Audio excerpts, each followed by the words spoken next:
like Kate, I also had ovarian cancer. It was March 23rd, 2011, just 2 years ago, when I woke up after it was a planned hysterectomy, right? We didn't know which way it was going to go. Could be just, okay, and I would just go into menopause quickly, or I would be faced with something else. And so when I woke up and my beloved husband had that look on his face and said probably the most difficult thing that he ever had to say to me, which is, "You have cancer." And I was still under a lot of drugs, recovering from the operation, so I didn't quite really hear it, and it took a couple hours to really get it. But that's the moment that I decided that I was a cancer survivor. It was a decision that I made at that point, that I was going to survive this. I ended up looking like this. I took it probably in my 5th month of chemotherapy, and I wanted to capture this journey and this experience, and I think really says a lot about what I did and what happened and the experience of being with cancer and dancing with cancer, sometimes I call it. But this was my attitude, alive and kicking cancer. The message I want to send here is this: we cannot control what happens to us. We are not in charge, but we can shape our experience. We can decide how it's going to be for us. We may not be able to determine the outcome, the steps in between, and they weren't always pretty. In fact, there were some really dark days for me. But some of the techniques, some of the ideas, some of the goofiness that I'm going to share with you helped me not only get through it, survive, but I think very much have a thriver attitude. The other thing about shaping your experience is your attitude. Again, you can't control everything that happens, but you most certainly can control your attitude. Now, I will tell you that for someone who has a good attitude, right, most of the time, right, Byron? Okay, some of the time. But I have a reputation for positivity.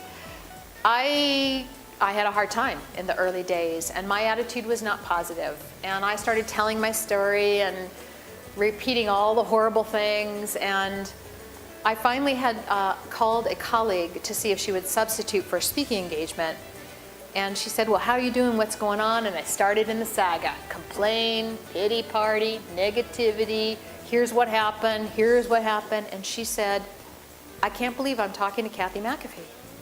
I mean, I've always thought you were such a positive person. I mean, I'm really surprised." And she wasn't being patronized. She was just reacting out loud. And that's when it hit me. Like, stop, shift, change. The pity party's over. Negativity won't help me. So I shifted my attitude, planning to live as fully as possible until further notice, as fully as possible.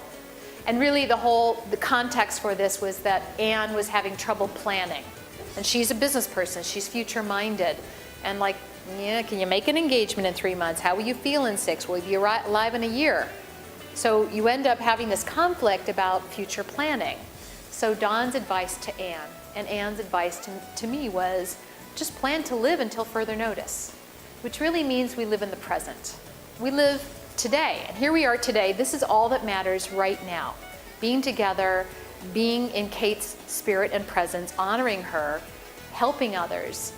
Tomorrow is tomorrow, and it will come, God willing, but that's all we have. I want to just point out, how can I help you?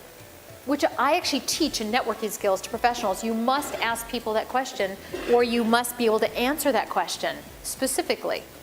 But when you have cancer, and when you've come out of surgery, and when you're weak, it is a burden to answer that question.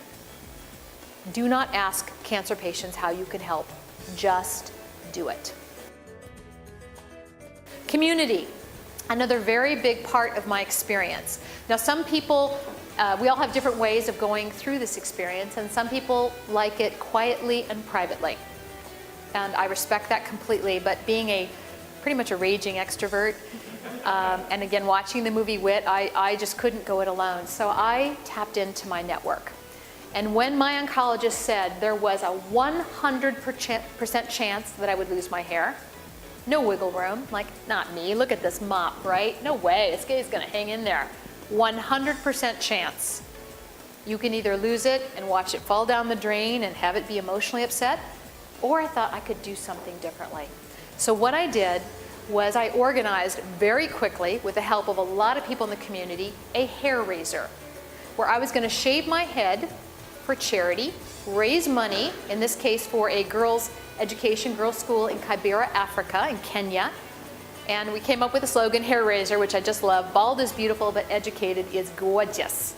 So in terms of really taking your power back and shaping your experience, there's nothing like shaving your head.